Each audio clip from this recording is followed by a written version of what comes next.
नमस्कार, आप सभी का स्वागत। आज के सत्र में आज चर्चा करेंगे रासायनिक खाद के अधिक प्रयोग जो हो रहे हैं उससे उत्पन्न खतरे क्या हैं और इसके विपरीत प्रभाव क्या हैं। विशेषकर जो मानव जीवन है, ह्यूमन लाइफ है, उस पर किस प्रकार के प्रभाव पड़ रहे हैं।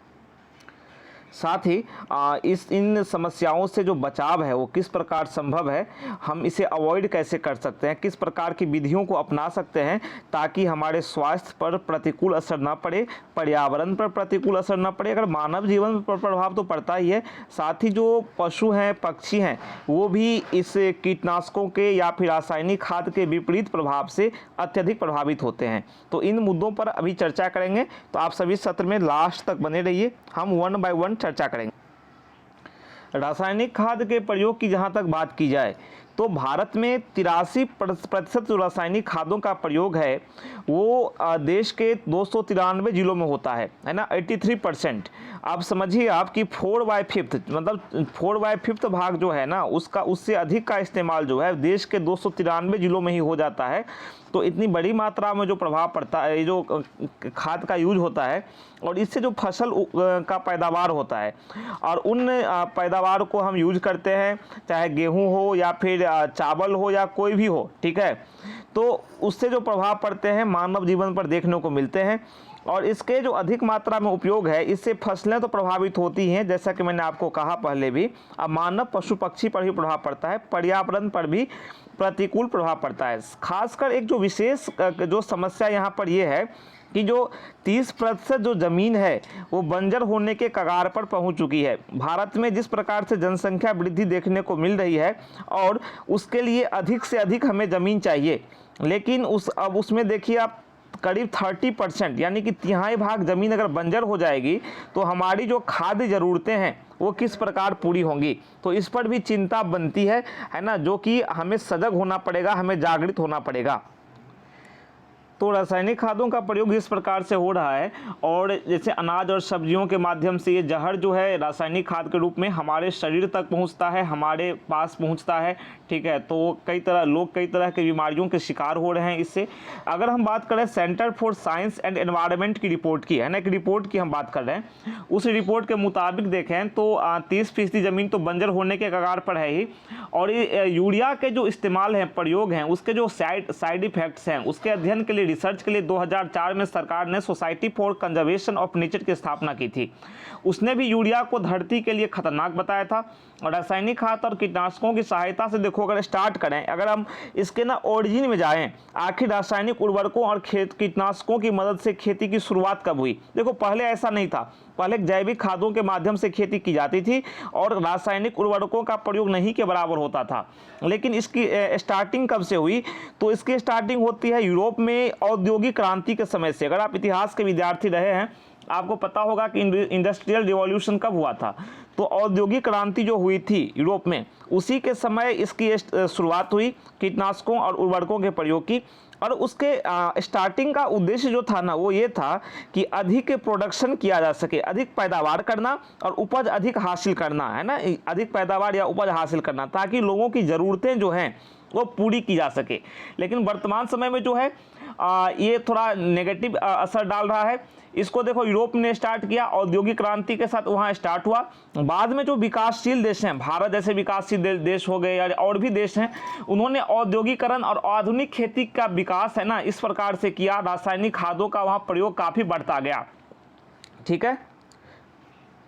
अब देखो हमने रासायनिक उर्वरकों का प्रयोग किया, है ना, इंडस्ट्रियल रिवॉल्यूशन के साथ खेती में हमने यूज करना स्टार्ट कर दिया। हमने देखा कि बेनिफिट हो रहा है, किसानों ने भी बड़े पैमाने पर इसे अपनाया कि फसलों की पैदावार बढ़ गई, किसानों का फायदा बढ़ गया। लेकिन समस्या की शुरुआत इस प्रकार होती है कि देखो कृषि में लागत भी बढ़ गई। अब किसानों को रासायनिक उर्वरक खरीदने पड़े तो लागत तो बढ़ी ही, साथ ही उत्पादकता में अब गिरावट होने लगी है। जिस प्रकार से नकारात्मक प्रभाव देखने को मिल रहे हैं, जमीन बंजर होते जा रहे हैं, तो उत्पादकता प्रभावित हो रही है, ठीक है। अब उसके बाद क्या हुआ, उत्पादकता प्रभावित होगी तो किसानों को लागत के हिसाब से आमदनी नहीं होगी, पैदावार नहीं होगी, तो लाभ में भी कमी देखने को मिल रही है। तो इस प्रकार के नकारात्मक प्रभाव देखने को मिल रहे हैं। सुखाड़ देखने को तो मानसूनी प्रभाव है, एक तरह से जलवायु परिवर्तन का प्रभाव है ही एक तरह से किसानों पर। साथ ही जो लागत का बढ़ना है और इसके परिणाम स्वरूप रासायनिक खादों के परिणाम स्वरूप जो खेती पर असर हो रहा है नकारात्मक, उसका भी असर देखने को मिल रहा है, ठीक है।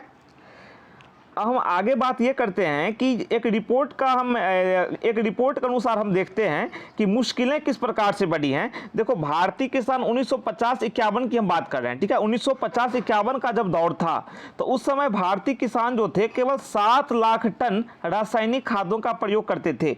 लेकिन जो वर्तमान में आंकड़ा है, जिस प्रकार से हम 21वीं सदी में अभी जी रहे हैं, ठीक है, तो उसका ये एक तरह से 21वीं सदी का ये दूसरा दशक है, ठीक है।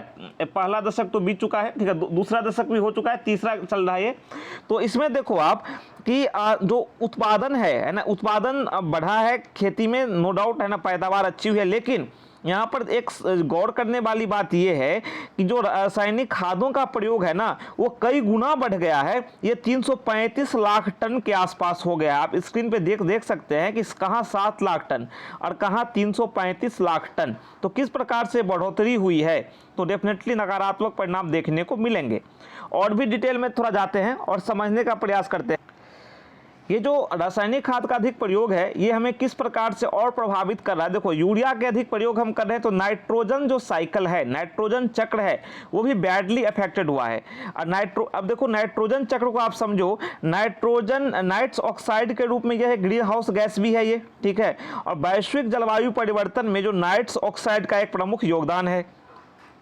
तो यूरिया का जो अधिक प्रयोग है वो वैश्विक जलवायु परिवर्तन पर भी नकारात्मक परिणाम दे रहा है। और जब से अब आप नोटिस करेंगे कि किस प्रकार से विगत 15-20 वर्षों में सूखे वगैरह की घटना में वृद्धि हुई है और जो जलवायु परिवर्तन है उससे किसान काफ़ी बुरी तरह प्रभावित हो रहे हैं। विशेषकर विकासशील देश जैसे कि अफगानिस्तान, पाकिस्तान, एशियन जो कंट्रीज है, भारत है ना, ये सब जो है ना, ये एक जलवायु परिवर्तन से बहुत ही ज़्यादा प्रभावित होंगे आने वाले समय में, जैसा कि वैज्ञानिकों ने चेताया है, चेतावनी दी है।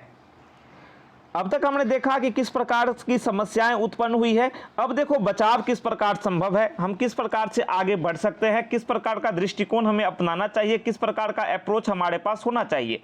देखो, हाल ही में असम सरकार ने एक पहल की है जिसके कारण ये चर्चा में आ गया, ठीक है।